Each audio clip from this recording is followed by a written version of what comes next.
Good morning. Spiritual Chuck here. Back up in the woods. Back up in the woods. It's supposed to rain today. It's supposed to be a big old squall come through about 2 o'clock, something like that. I hope I don't. My phone's level right now. And then if I go up the hill, you see how steep that is. But then we're down in a holler. We're down in a holler. There's so many songs in the back of my head that I can't remember, but I've heard, On this journey, I've not listened to music that much. And it's been kind of cool. It's like sometimes I get a song in my head. Like last night I got a song in my head and it was like on automatic pilot. I couldn't stop the song. I could still think about things while the song was playing in my head.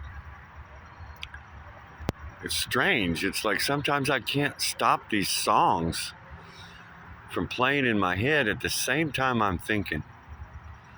What is that, left and right hemisphere working together? I'm not sure what it is. I just watched some of my videos. I watched about 4 or 5 of my videos that I have yet to upload. And last night I was thinking about how that my videos were so terrible, and that they were so silly, and that I was so silly, for doing this. But then I watched them again, this morning, and I'm like, man, they're not that bad. I mean, I'm not that silly. And then based on that thought, I watched Dan Winter last night on The Electrical Nature of Love. That's not the title, but it's close. If you look up Dan Winter, something about the electrical nature of love, and it's such a fascinating video. And some would say that it takes away the romance of love, but it confirms it for me. It's like he's a scientist, an electrical engineer, and he's confirmed all of the aspects of love in terms of the physical. And it's like it takes it out of the mystical in a way and concretes it in my heart anyway, that it's such a grand reality. And it's really the combination of I would say the mother and the father, because it's the ethereal and it's the physical, and it's undeniable. It's like, and in that respect, it's holy. And so, and one of the things that he was mentioning, and I can't even come close to articulating this man's experiences and thoughts. My hat is off to this gentleman. As far as I'm concerned, he deserves the Nobel Peace Prize times 10. And I'm not kidding. I love this man. He's telling the truth, he's seeking the truth, and he's telling it. God bless you, Dan Winter. And in his talk, one of the things that he was discussing was this underlying pure intention that exists. And if you take away the physical for a second, and or the karmic or the personality or the circumstances, and you feel or experience or be that pure intention, if you know that pure intention, it's almost as if it's like the Father. If the Father was shooting through the middle of the galaxy,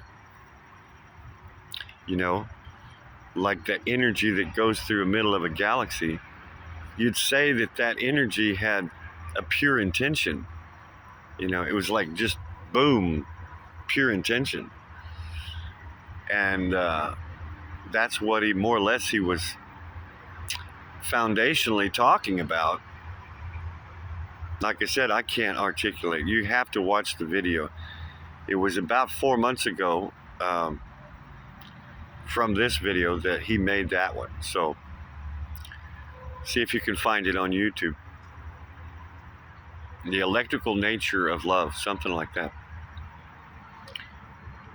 It's like, that's what I'm running on. I'm running on pure intention. And I know it. And it's like, that's the good in me.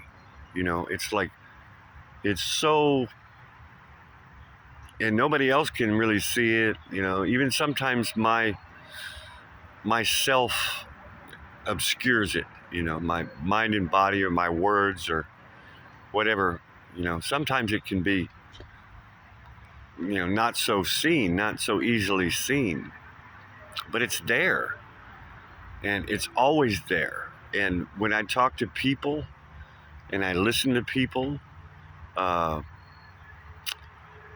it's as if I see that in them, and if you look to somebody's pure intention, you can't not love them. You cannot have that experience of love. It's like, it's like wherever two are joined, but it's really a wonderful thing. And if you can maybe get in touch with that pure intention that you have, that you are, that somehow purifies us in all of the other,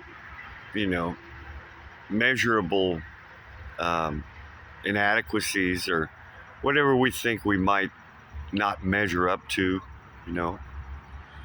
It's like it's the Father is the pure intention, and the Mother is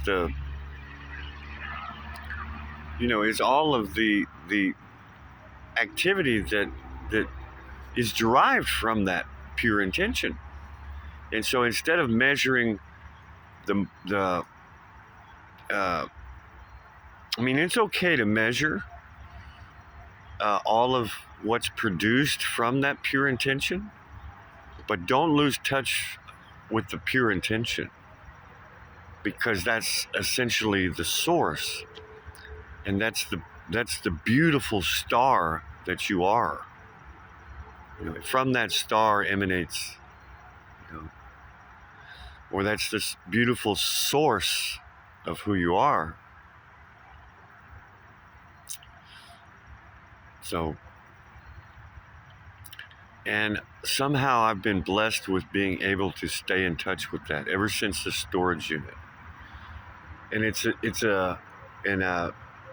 always been there. I've always had pure intention. And it shows up as naivete. It makes me look like I'm naive, like I'm a simpleton, like I don't know what I'm doing, and people can easily judge me.